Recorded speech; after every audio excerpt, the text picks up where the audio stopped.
पर इसकी एक छोटी सी वीडियो की क्लिप, मैंने कहा इस पे तो गाज गिरेगी। आसाराम बापू ने कन्वर्जन्स को रोकना चाहा, उसके ऊपर गाज गिरी। और यहाँ पे झूठे आरोप से भी फंसाया जाता है, जैसे शंकराचार्य जी को। इसके पीछे इसलिए लगे हैं क्योंकि बड़े स्केल पे, देखिए आज हमारा कोई धर्म गुरु हिम्मत नहीं कर पा रहा कि धर्मांतरण के खिलाफ आवाज उठाए। वही हाल होगा उसका जो नुपुर शर्मा का। पूछो, अभी जो बागेश्वर धाम वाला मुद्दा आप सुन रही होंगी बहुत ज्यादा जोरों पे, तो अब जैसे आपको लोग उठा रहे हैं कि ये चमत्कार नहीं है बाबा का, एक तरीके से देखा जाए तो बवाल है। बाबा जो है वो अपनी ढको के बवाल चमत्कार में मैं इसलिए नहीं जाऊंगी क्योंकि हर कोई व्यक्ति, चाहे वो धार्मिक गुरु है, धर्म गुरु है, या वो सेक्युलर सिटीजन है मेरे जैसा, यदि वो हिंदू अस्मिता से नफरत नहीं करता और धर्मांतरण के विरोध में चूं भी करता है, उसकी जान पे बहुत बड़ा खतरा है। और करीब 1 महीना पहले मैंने इसकी ऐसे ही हल्की सी बात सुनी थी। बागेश्वर धाम वाले, हाँ, ऐसे मुझे पता भी नहीं था ये बागेश्वर है, धाम है, कौन है, पर इसकी एक छोटी सी वीडियो की क्लिप, मैंने कहा इस पे तो गाज गिरेगी, क्योंकि और कुछ नहीं, वो घर वापसी की भी बात नहीं कर रहा था। माँ मुझे याद भी नहीं है, बट हिंदू समाज अगर बचना है तो कैसे परिवार जुड़ा रहना चाहिए, माँ पिता की इज्जत करो, आप किसी बाबा की करो ना करो, रामायण पढ़ो ना पढ़ो, माँ पिता की से, मतलब ऐसी बातें भी कोई कर देना हिंदू धर्म का हवाला देते हुए, उस पे गाज गिरेगी। आसाराम बापू ने कन्वर्जन्स को रोकना चाहा, उसके ऊपर गाज गिरी। राम रहीम ने, तुम जो मर्जी कहो कि उसके ऊपर ये चार्ज है वो चार्ज है, मैं ये जानती हूँ अच्छी भली भांति कि राम रहीम तथाकथित एससी समाज, जिसको हमने कभी नहीं, हिंदुओं ने किसी को एससी नहीं कहा, ये क्रिश्चियन वोकैबुलरी है। दलित, ये भी मिशनरीज की वोकैबुलरी है। हरियाणा, पंजाब, इस सारे रीजन के एससी समाज को जोड़ के बैठा था, कन्वर्जन माफिया से प्रोटेक्शन करके बैठा था। जो उनकी सेवाएं थी, बहुत बढ़िया तरह से वो इकोनॉमिक एम्पावरमेंट, एजुकेशनल एम्पावरमेंट, सब कुछ कर रहे थे, उस आदमी को भी जेल में पहुंचा दिया।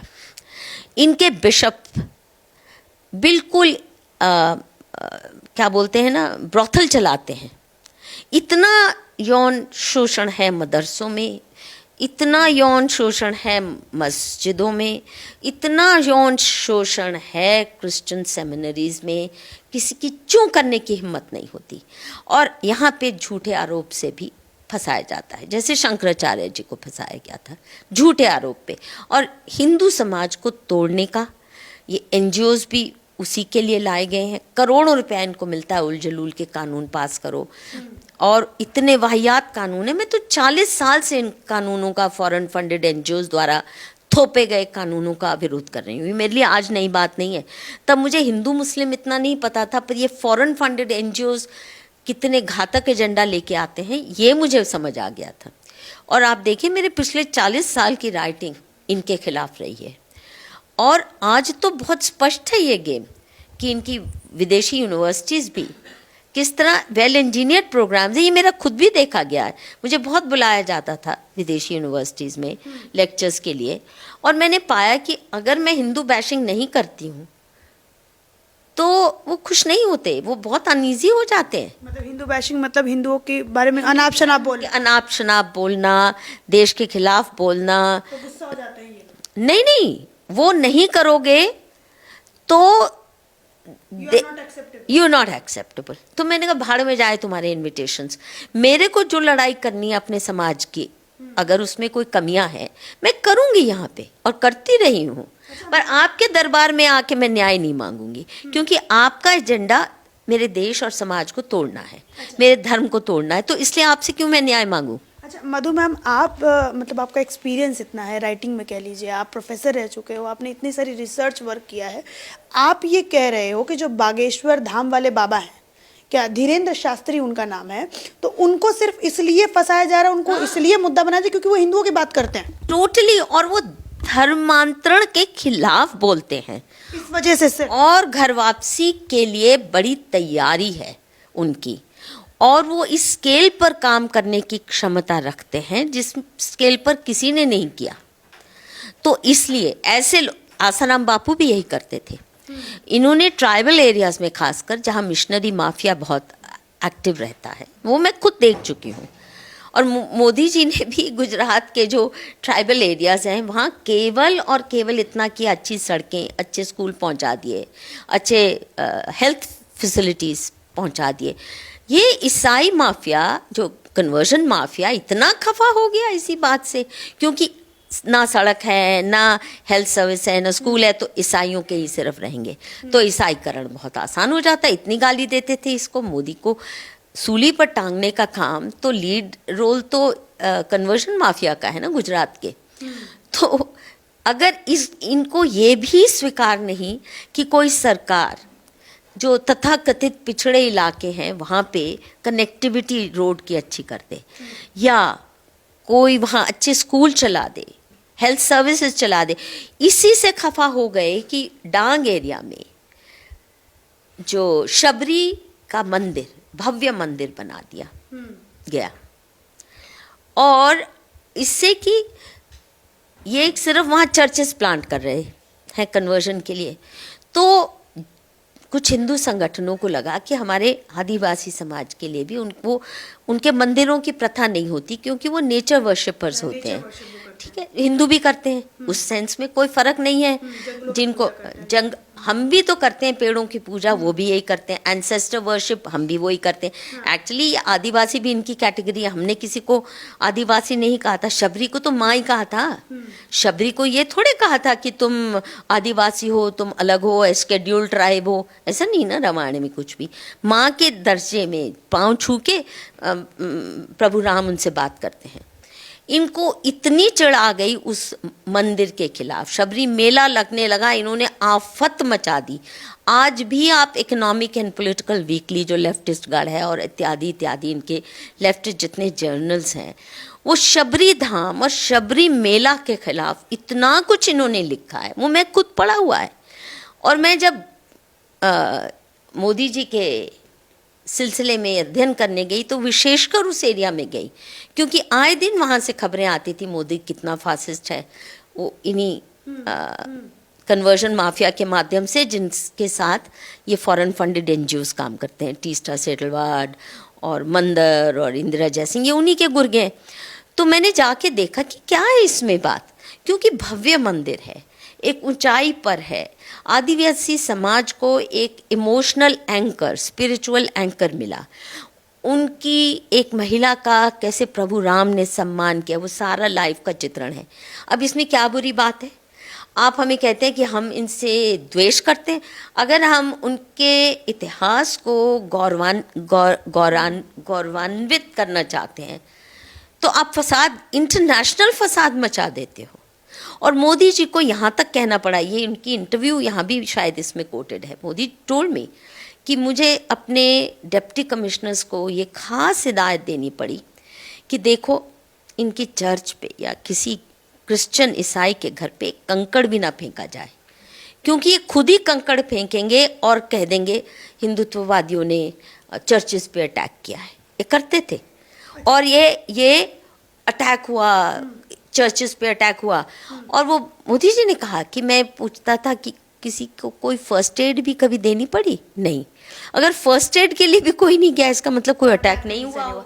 अच्छा मैम, जो बागेश्वर धाम वाले बाबा पे जिस संस्था ने ये आरोप लगाया कि आप सिद्ध कीजिए कि आप चमत्कार जो है वो सही करते हैं, ये भी आपके महाराष्ट्र की संस्था है, उनके नीच संस्था है, इनमें से कई क्रिमिनल माइंडेड लोग हैं। ये जो सवाल उठा रहे बागेश्वर धाम को कहते हैं, ये क्रिश्चियन संस्थाओं से सपोर्टेड गुर्गे हैं। कोई रैशनलिज्म नाम की चीज इनके पास छुई भी नहीं है। बेईमान, दुष्ट और देशद्रोही, धर्मद्रोही है। मैं साफ शब्दों में कह रही हूँ। लेकिन ये कह रहे हैं कोर्ट तक जाएंगे, जहाँ इनको आदत पड़ चुकी है ना, ये फॉरेन फंडेड सारा रैकेट है। और ये आज से नहीं, आप देखिए चर्च की जो प्लांटिंग हो रही है, आपने देखा होगा बड़े बड़े मजमे लगते हैं जहाँ पास्टर्स मिर्गी ड्रामा करते हुए औरतें आती, इतना वाहियात मास स्केल पे वो तमाशा करें। आज तक आपने कभी इनको देखा उनके खिलाफ बोलते हुए? या इस्लाम कितना अंधविश्वासी है। इस्लाम तो आज भी ये मानने को तैयार नहीं कि पृथ्वी गोल है, चपटी नहीं है। वो तो ये भी मानते हैं उनके, क्योंकि पैगंबर साहब पीस बी अपॉन हिम, वो कहते हैं कि वो एक मटमैले तालाब से सूरज निकलता है और फिर जाके उसमें ही लुप्त हो जाता है। ये इस्लाम की जो सारी थियोलॉजी है उसमें रैशनल तो छोड़ो, कॉमन सेंस भी नहीं अप्लाई कर सकता कोई इंसानी। कोई हिम्मत है इनकी? कन्वर्जन माफिया पे कभी इन्होंने ज़रा भी छोटी सी भी उंगली उठाई नहीं, क्योंकि ये उन्हीं के पाले हुए गुर्गे हैं। इसलिए इनकी बात सुनना भी, मैं सच में इनका इतिहास अगर खंगालूं बहुत आसान है। इतना भ्रष्ट है इनका सारा तंत्र और इनका सारा संगठन, इसमें रैशनलिज्म कुछ नहीं है। ये हिंदू विरोधी चर्च फंडेड ताकतें हैं और इसके पीछे इसलिए लगे हैं क्योंकि बड़े स्केल पे देखिए, आज हमारा कोई धर्म गुरु हिम्मत नहीं कर पा रहा कि धर्मांतरण के खिलाफ आवाज उठाए। वही हाल होगा उसका जो नुपुर शर्मा का हुआ, जिसने कोई धर्मांतरण के खिलाफ भी नहीं कहा, सिर्फ कहा कि अगर तुम मेरे शिव के बारे में ये कह सकते हो तो मैं क्या कहूँ कि उन्होंने एक बच्ची से शादी की थी। तो क्या हाल हुआ आज उस वो गला काटने को तैयार थे मैम। मैं उदयपुर में गई थी। जैसे सलमान रश्दी को 30 साल बाद उन्होंने बुरी तरह जख्मी किया, वो आज भी 30 साल एक दिन भी वो नॉर्मल जिंदगी नहीं जी पाया। वो तो ब्रिटिश पुलिस ने फिर भी बचाए रखा। भारत सरकार की पुलिस को बचा सकती है? शी इज लिविंग इन अज्ञातवास नाउ। पता नहीं देश में बच भी पाएगी कि नहीं। द पॉइंट इज, कोई धर्माचार्य नहीं बोल पा रहा क्योंकि उसके एकदम रेड हो जाएगी। उसके ऊपर जिस तरह रिजवी ने इस्लाम को चैलेंज किया तो आप देखिए क्या हाल किया उसका, जेल में भेज दिया। जेल में भेज दिया उसने, क्योंकि कहा 26 आयतें हैं ये बिल्कुल नफरत भरी हैं काफिरों के खिलाफ और इससे आप पीसफुली नहीं को एग्जिस्ट कर सकते हिंदुस्तान में, कृपया इनको बाजू में रख दीजिए। क्या हाल किया उसका, क्या हाल किया सुप्रीम कोर्ट ने? उसकी याचिका उखाड़ फेंकी और वैसे हेट स्पीच के नाम पर मधुकिश्वर पे ये डंडा चला देंगे। जब हेट स्पीच ये कह रही है कि जो काफिर है वो वाजिब कत्ल है, उसका हर मंदिर टूटना चाहिए, आप उस पर रोक लगाने को तैयार हैं? नहीं, उसको जेल में भेज दिया। उसने अपने मजहब के बारे में कहा। ये हाल हो चुका है इस देश में। तो मोदी जी को समझना चाहिए कि ये सगे नहीं बन सकते आपके। सबसे बड़ी बात है ये किसी के सगे नहीं है, अपने माँ बाप के भी सगे नहीं है, क्योंकि धर्मांतरण कहता ही अपने माँ बाप से, अपने पूर्वजों से भी नफरत करो, उनकी सारी विरासत पे थूको, इतनी नफरत करो कि अपने भाई बंधुओं को भी सोचो ये वाजिब कत्ल हैं, क्योंकि ये धर्मांतरण करने को राजी नहीं है। ये थी मधुकिश्वर मैम। इनसे शायद मेरी 1.5 घंटे से ज़्यादा बातचीत हुई है। आपको ये वीडियो जो है वो 2 पार्ट में, बात शुरू हुई थी बीबीसी डॉक्यूमेंट्री को लेकर के, ख़त्म हुई है धर्मांतरण पे लेकर, जो है धर्मांतरण पे ये बात जो है वो हमारी ख़त्म हुई है। इसी के साथ ये वीडियो तो खैर बहुत पहले ही ख़त्म होने वाला था, लेकिन और जो है आधा घंटा ये खिंच गया, बात इतनी लंबी हमारी चली। तो आप लोगों को भी शायद इसी तरीके से, जैसे मुझे मैम से मिलके बहुत अच्छा लगा, बातें करके भी बहुत अच्छा लगा, अभी मैं आपसे 2 घंटे और मैम बात कर सकती हूँ, इतना मतलब वो, हाँ फिर कभी हम लोग करेंगे। तो आपको भी इतना ही मज़ा आएगा ये इंटरव्यू सुन के, आशा मैं यही करूँगी। और इसी के साथ धन्यवाद।